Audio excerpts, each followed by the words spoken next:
Rose, back on live on Sonic Revolution 2019. We are here with the Sonic Boom TV writers. I'm going to be interviewing each of them for basically Sonic Boom related, basically. So I would like to know, I have a question for you, Sam, in particular. How did you, what inspired you to do the actual parody of the Telephone Hour song for Mr. Eggman episode? Oh, good question. That was something we were all the four of us in the writer's room, and I believe it was Greg who was in a production of Bye Bye Birdie when he was in high school or something like that, and so we were just like, we need some way for the rumor to be spread about Dr. Eggman, and I think Greg was just like, well, we should just do it like Bye Bye Birdie. We should just have the song where everybody's on the phone gossiping with each other, yenting as we say. So that's where I came from. We were in the writer's room, and we were talking about it, and it just became clear that that was the best way to tell the story. So, as far as we can see, there's like a lot of people begging for a season 3 because it's like it got really good in season 2. So, like, if you were to write any new episodes, if there was, I'm just saying theoretically, for season 3, what type of episodes would you write for Sonic Boom? I would say I would do. I talked about this a little bit at the Q&A. I wanted to do an episode where Eggman becomes mayor and vows to build a wall around Gogoba Village and make the Gogobas pay for it. We were going to do that, but we ended up not doing it. So I would, if we did a season 3, I would want to do that one. Other than that, you know, you just have to come up with another 52 stories, 51 after that. Okay, Bill, any episodes if you were to make a season 3, if there was a season 3? Not that I can think of. I mean, the other one that Sam had pitched that we really liked that we couldn't do was Eggman fakes his own death to see which robot rises to power, and then in the process of spying on them, almost actually does kill himself. I really like that idea for that episode. As far as others, I haven't thought about it because part of the process is you think about stories, but I'm not walking down the street and I think, oh, that would have made a good Sonic Boom episode. I'm now thinking about stories for the new stuff I'm working on. You know, so there's nothing really about Sonic Boom in my head. How about you, Alan? Any new episodes? If there was a season 3 for Sonic Boom that you would like to add? You know, Greg and I, we did some work on the comic. We wrote 2 issues of the Sonic Boom comic that didn't get released, and there's a certain one of those that I really liked, which was originally a pitch for the show, but it was too production intensive.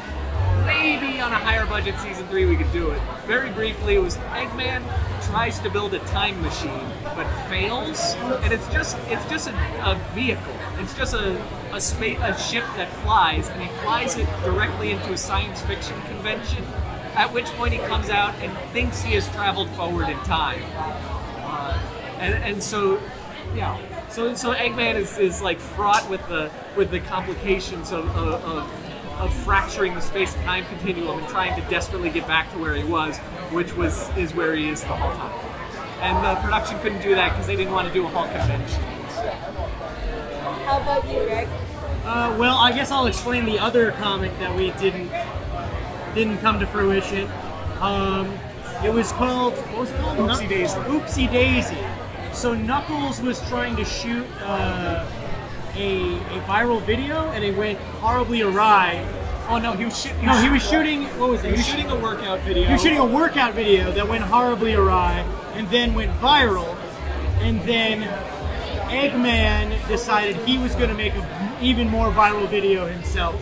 So he tried to do everything from he did like a parody of Gangnam Style or something, and he did the Ice Bucket Challenge. He was just trying so hard to beat the popularity of Knuckles' viral video. That was the premise of that comic. And you know, it would have been a fun episode, I think. Yeah. Okay. How about, what was it like doing the whole thought process of writing an episode? Does it take like What's the thought process? How long does it take to actually write an episode? So, yeah, we had kind of a system going where it ended up taking about the same amount of time for most episodes, which were, like, once we had a premise, which, you know, we would submit a bunch of premises. Once one was kind of picked, it would take us about half a day to turn that premise on a whiteboard into a basic outline. And then another half a day to turn that into a more detailed outline. So about a day there. And then once that was approved, writing the first draft of the script took about 3 to 4 days. And then we would do one more day of a punch-up on that. And so about 5 to 6 working days of writing per episode.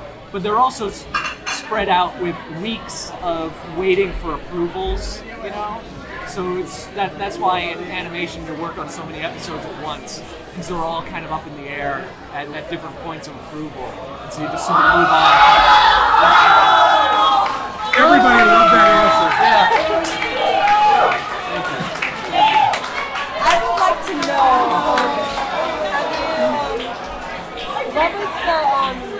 what was the inspiration for the episode for the car race?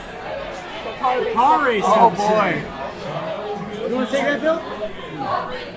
The inspiration was putting them in cars because they would make good toys. That was the inspiration, and then, as is often the case, we wanted to still make sure it was an interesting episode. So we played into Eggman's foibles, and we wanted to do something where our main characters would get into a disagreement, and they would be fighting over what they believe something should be, and saying, I could make the best car, no, I could design the best car, and then they all decide to prove it by having a race. It became, instead of just being a show with cars, it became a show that was about the characters, about their egos, and about their egos getting the best of them. So that was the inspiration for that. I would like to know, have you played Team Sonic Racing, and have you seen the Team Sonic Racing Overdrive shorts that they came out with? No, I haven't. I haven't played that game. It's actually a pretty good short. It's without dialogue. I'm curious, Alan, have you seen the Team Sonic Racing Overdrive shorts? Like, what do you think? How do you think they delivered it very well? Like, in terms of like without any dialogue to back up what they were doing.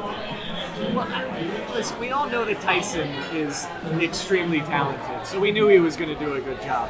I think it's great.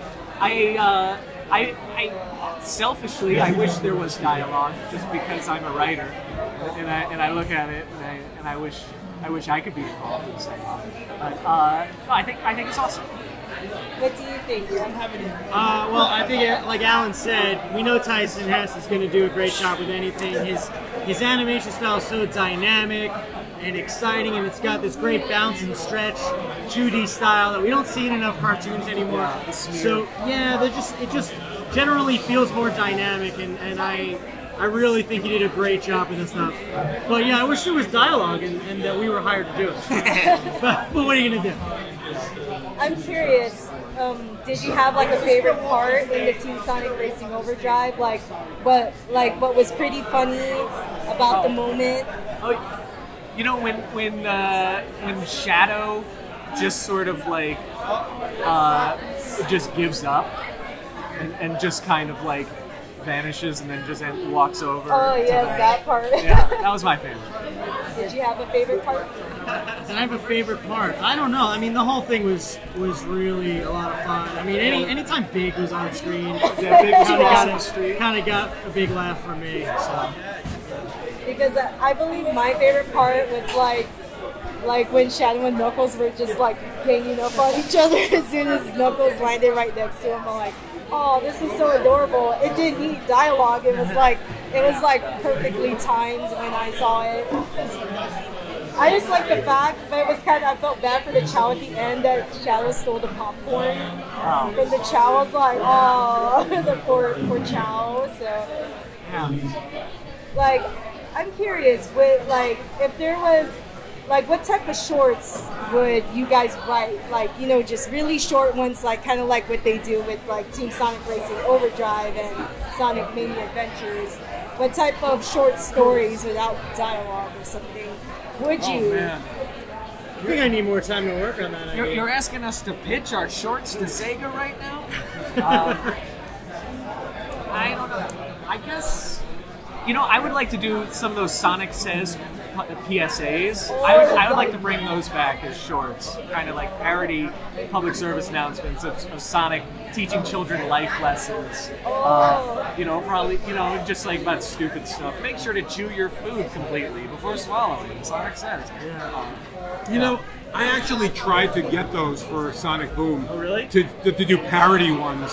And basically, it was a problem with selling the episodes. The episodes have to be a certain length to be able to be sold internationally. And I really said, every once in a while, I said, can we cut an episode a 30-second shorter and then put in a Sonic Says kind of thing? We couldn't actually call it Sonic Says. And the international distributor wouldn't let us do it. But I really wanted to, that was one of the things I wanted to do with the show. Because I know I've been keeping up with Miraculous Ladybug. They actually do this chibi shorts. I'm not sure if you guys seen it, but it's called Miraculous Chibi, and it's like in a chibi anime style, but it's without dialogue too. So it's like little cute short episodes. So I was just like curious if you guys wanted to, if you guys tried to pitch in the idea of doing like short little stories for Sonic Boom. I mean, we never pitched Sonic shorts. We do them if they ask. But, I think it would be fun. I think it would be fun to do like kind of like a buddy comedy stuff with shorts. Yeah. You know, like kind of the roommatey things with Sonic and Tails, or kind of getting each other's hair, or Sonic and Knuckles and Tails. I think that would be kind of a fun little short series where they just kind of the everyday problems that we kind of did, but more kind of like they're stuck being roommates together or something, and just dealing with those kind of issues. I think that would be a fun short series. And my final question is, which Boom character really resembles your personality? Ooh, personality. Knuckles, I guess. I don't have a good answer for this one. Eggman is definitely. Eggman is you. Eggman. I don't know if Eggman is me, but I definitely. Well, Eggman is you when he said that they stole his change at the car wash. That was definitely you. Yeah, that was definitely based on something that happened to me, for sure. So Eggman's a good answer for me. Yeah. Who's the most me? Dave the Intern. You know, I guess I don't want to say Dave the Intern because I don't consider myself that lanky or that awkward or but I guess shades of it. There's parts of myself in Dave the Intern. I've said this before, the character closest to me is Styx. Oh. Styx is the author's message, the paranoia, the anti-government, the survivalist, all me. All comes from my actual personality. How about you, Sam? Character that's most like me? Yeah. Or I'm most like? I would have to say Eggman because he's smart but he makes a lot of stupid mistakes. And there you have it. I would like to give a shout out to thank you for the Sonic Boom TV writers for allowing me to interview them during Sonic Revolution. As I come and crash the telecast.